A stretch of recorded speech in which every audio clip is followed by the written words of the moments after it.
Nabi Nuh alaihi salatu wassalam, beliau diutus oleh Allah subhanahu wa ta'ala kepada suatu kaum di zamannya. Mereka banyak yang menyembah berhala.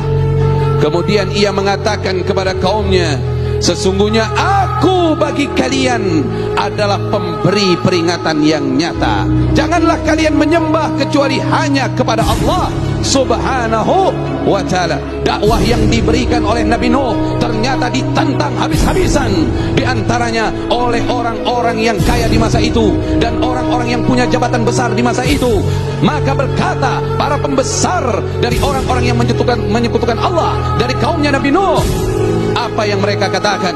Mereka mengatakan, hai Nuh, kami tidak melihat kamu kecuali manusia biasa seperti kami, dan kami tidak melihat pengikutmu itu ada orang-orang yang hebat, orang-orang yang besar. Mereka itu rata-rata pengikutmu, wahai Nuh, adalah orang-orang yang rendah kedudukannya di sisi kami, orang-orang yang kami anggap bodoh.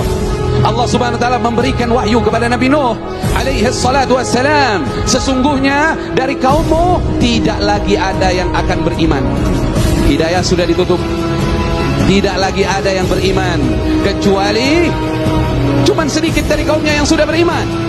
Hati-hati, jangan menutup diri dari hidayah Allah. Akhirnya datanglah waktu di mana Allah akan mengazab kaumnya yang tidak nurut kepada ajakan Nabi Nuh alaihi salatu wassalam. Kemudian Allah berfirman, wahai Nabi Nuh, buatlah kapal besar. Maka Nabi Nuh saat itu bertanya kepada Allah, ya Allah, saya tidak punya pengalaman dalam membuat kapal. Saya tidak mengerti tentang kayu, bahkan saya tidak mengerti. Kata Allah subhanahu wa ta'ala, bikin kapal besar itu dengan pengawasan kami dan petunjuk dari kami, kata Allah. Kemudian Allah katakan dalam mengerjakan kapal itu, kamu jangan lagi istighfarkan mereka, orang-orang zalim itu. Jangan lagi kamu ajak bicara dia tentang dakwah. Jangan lagi kamu doakan dia. Sesungguhnya mereka semua akan tenggelam, kata Allah. Ketika Nabi Nuh bikin kapal itu orang-orang yang menyekutukan Allah subhanahu wa ta'ala, yang memusuhi Nabi Nuh, yang biasa menolak dakwah Nabi Nuh, tiba-tiba mereka kangen sama Nabi Nuh. Kemana aja nih Nuh nih, katanya. Kata mereka, oh di atas bukit. Mereka datang ke atas. Apa tujuan mereka datang ke atas? Apa tujuan mereka datang kepada Nabi Nuh? Bukan untuk menerima dakwah, bukan untuk menerima nasihat, tapi untuk mencela Nabi Nuh alaihi salatu wassalam, bahwa setelah kapal itu sempurna, kayunya semua telah terbentuk, semuanya telah tertutup.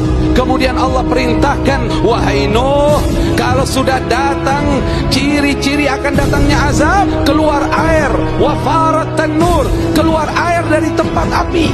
Kalau di rumah setiap orang waktu itu ada tempat pembuatan roti, itu biasanya api. Nah ini kalau sudah keluar air dari situ, berarti banjir mau datang. Nabi Nuh lagi bikin roti, keluar air. Kemudian apa Allah perintahkan? Segera datang kepada kapal itu, bawalah masuk ke dalam kapal itu hewan, semua jenis hewan, satu pasang. Kemudian wa ahlaka, bawa keluargamu wahai Nabi Nuh. Kemudian orang-orang yang beriman bawa bersamamu, dan tidak ada yang beriman kecuali sedikit. Orang yang beriman hanya 80 orang saja. Kemudian apa? Air keluar dari bumi. Air yang dari atas sama dari bawah ketemu, ombaknya seperti gunung. Akhirnya naiklah Nabi Nuh alaihi salatu wassalam. Ada satu putranya tidak selamat, namanya Kan'an. Ada riwayat lain namanya Yam. Dia memilih gunung, akhirnya gunung tidak bisa menyelamatkannya. Dan berapa lama azab itu terjadi? Kurang lebih 6 bulan kejadian itu terjadi. Barulah Nabi Nuh dan pengikutnya selamat dari banjir besar itu.